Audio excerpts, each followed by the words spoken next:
Hello and welcome to another trip report. I do have 20 minutes changing time here at Zürich Hauptabahnhof, so Zürich main station in Switzerland. What is the heart of Swiss transport? Well, Swiss trains. You find trains Italy and Austria, Germany, France, well, many European places.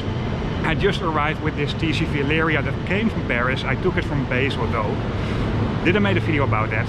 Anyway, my next destination is Chur and I will take a domestic intercity from here to Chur. I will stay there tonight with my girlfriend. And tomorrow I will take the Bernina Express. But, well, as I always do in the video, I try to show the station where I'm departing from. I do have 20 minutes, so I try to do my best to show you as much as possible. Then I show you the train, and after that I will show you some views from the train. I hope you'll like this video. If you do so, give me a thumbs up on YouTube. And if you like to see more train related videos, subscribe to my channel. For now, let's start with the video. But before we start this video, a quick message. If you're interested in other trip reports I did, below the description of this video on YouTube you find a link to a map, and on this map you'll find all trip reports I did. Of course I make new trips, so there will be more new lines soon. The lines do indicate the routes for these trains, and the station and ferry icons do indicate the station and ferry terminal review. Zürich Hauptbahnhof, one of the most important railway junctions in Europe, the busiest railway station of Switzerland, and in the top 10 of busiest railway stations within Europe. These top 10s are slightly different every now and then, but according to my last research on Wikipedia, it's the 4th busiest railway station within Europe. You find a lot of international trains, even more than the destinations I just mentioned, and this is a terminal station. What doesn't always mean that trains do have this as the final or first station. But let's go for a walk through of the railway station. At both sides you can go to the city right away, but if you walk a little bit more to the front, you'll find more facilities, shops, etc. This is what you may expect at a terminal station, but if you go down here, you find a lot of other facilities. I will show you this in a bit. At the front of the railway station there's quite a big space where you find some restaurants and terraces, although it's inside, but perfect for a rainy day. And if you move to the side on the right part from where all trains enter the station from, you'll get to the city center exit. Here you find some tram stops and bus stops, and as you can see, the station is being refurbished at the moment I was here, so I couldn't see it in its full glory. But I didn't have that much time anyway. At first sight, this railway station might look smaller than it really is. This is because a lot of the facilities have been built underground. At the underground section, you won't just find a lot of shops, but also quite a lot of railway related services, like for example lockers, some space where you can go to if you need assistance as a railway traveler, and also toilets. Something that's pretty unique and I haven't seen in any other railway station was this Bahnhofkirche. This is basically a prayer room.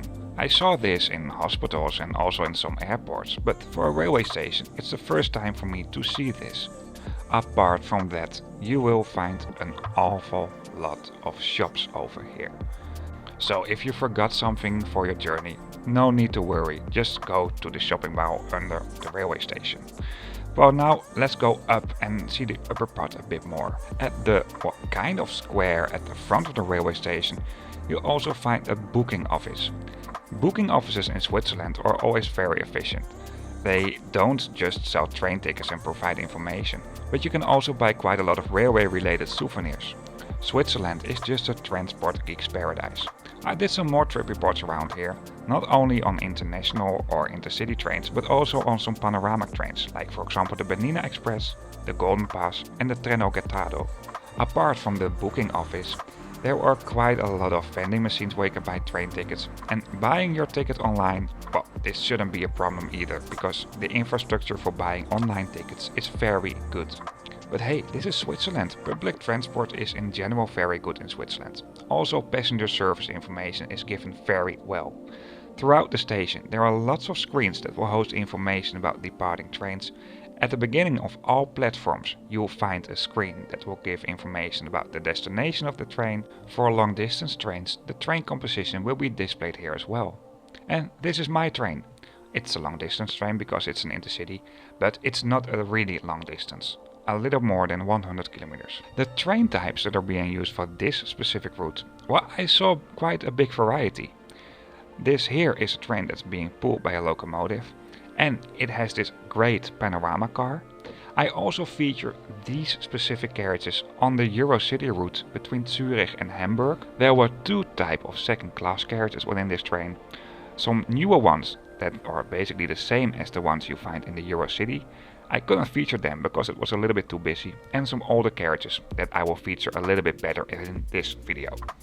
One thing I like about Swiss long distance trains is that pretty much all trains do have a dining car. And these dining cars, they're just really good. Of course, the prices here are Swiss prices, so in general you pay a bit more than in most countries. If you need to change between different trains and you need to change platform over here, at the middle of the platforms you also find an underground passage where you can go to other platforms. Class numbers can be found at the side of the train. And for the first class there's an extra yellow line right above the entrance door, so you know where the first class is. Icons do indicate some train facilities, and at the side you'll find at some carriages a digital destination board, and on other carriages this is just some paper that will indicate the carriage number and or the destination.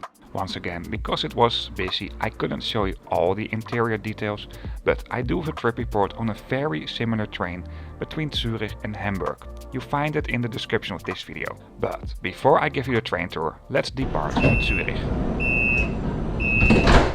One thing I really like about trains that will be pulled by a locomotive is that you have these views from the back. At least if there's no control car, and that was the case for this train as well. But once again, don't expect always this specific train type on this route.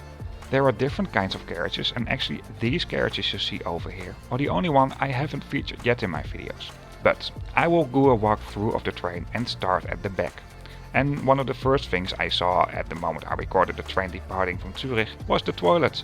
So this is a toilet review. Worked pretty fine, although it took some time before the water started to flow.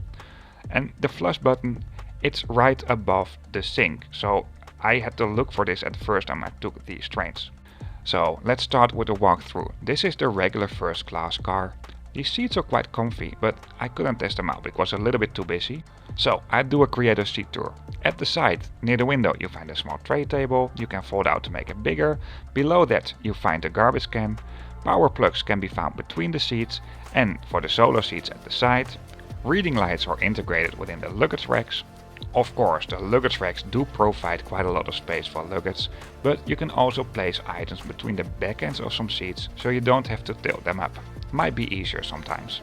Reservation and seat numbers can be found at the side, and this is also where you find a coat hanger.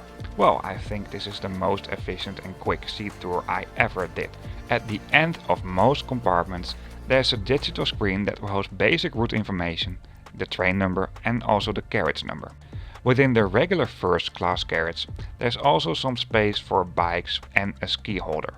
For some domestic intercity trains in Switzerland you need to reserve a bike, for some others you can just take it on the train. So I don't know about this route, just check it on the website of the Swiss railway company if you want to be sure. And the thing I like most about this specific train is the panorama car. Of course there are no overhead luggage racks here because that would not make a lot of sense with the panorama train, but you find some space for luggage at the end of each carriage, but of course you can also place items between the back ends of some seats. Between the first and the second class you find the dining car, and well, Swiss dining cars are in general very good. Even though some distances in Switzerland are not that long, intercity trains just have a dining car. I really like this. It just improved the entire travel experience by train. Just like the capability to reserve seats, although most people who travel domestically in Switzerland don't reserve a seat. Between the carriages you'll find these maps with information about the Swiss railway system, so basically a network map, and the other second class carriages come in a composition like this. 2 seats on both sides of the aisle, and typical for Swiss trains, all seats do face each other. Power plugs, reservations, seat numbers, etc. can all be found at the same spot as in the first class. And over here you also find quite a lot of space for bikes, not only between the carriages but also within the open compartment. This is something that was different on the same type of carriages I reviewed on the Eurocity train between Zurich and Hamburg. For the rest, these seats are basically the same, so if you want an in-depth review of these kinds of seats, just check out that specific video. There is no Wi-Fi on board, and actually I also took another route within Switzerland with a domestic in the city, and I didn't test it out over there. That train was much more modern. The only carriage I haven't reviewed yet within these trains are the older second class carriages, and I'm entering one of them right now. Besides that, my girlfriend was sitting here as well. So of course I'm a much better travel companion if I just join her. At the side over here you find some power plugs. Below the luggage racks you can find the seat numbers, and if they have been reserved you can see it over here as well. There's a small table at the side, and below that you find a garbage can, and over here you also find some airline style seats with a garbage can at the side, a tray table and a magazine rack. That's basically it. You can't recline these seats. About these older carriages, I don't know if they will be refurbished or put out of service soon, but if you know this, just let me know in the comments. And I'm talking about the type of carriages I have on camera right now. If you're traveling from Zürich to Chur, you find the best views from the train if you take a seat that will have a window in the left side of direction of traveling. And of course, the other way, it's the right side in direction of traveling. Pretty soon after Zurich we went to the dining car for some drinks to cheer on the first day of our 12-day Switzerland and Italy trip. And as you can see on this tweet, my girlfriend kind of really liked it. By the way, you can find me on Twitter and Instagram as well. On Twitter it's train_Viking and on Instagram it's just Trainviking. For now, I will show you some views from the train between Zurich and Chur.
That's it for this video. I'm now at Chur railway station. I will do a station review of this railway station tomorrow. This is where the standard gauge trains of the Swiss state-owned railway company SBB end. And this is where you find the trains of the Heretische Bahn on narrow gauge railway lines. Zoals Heretische Bahn is the railway company of the Graubunden canton region in Switzerland. I will tell you more about that in that video. I'll take that train tomorrow from here to Italy. You also find trains from here to Germany, by the way, ICE trains. Tell you more about that in the video where I explain you more about this railway station. Anyway, I hope you like this video. If you do so, please give me a thumbs up on YouTube. And if you like to see more videos like this, if you made it all the way to this point in the video, please consider subscribing to my channel. I also do have a Patreon account. You can go to patreon.com/trainviking to find out more and also support this channel financially. Once again, I hope you liked it and see you on my next video.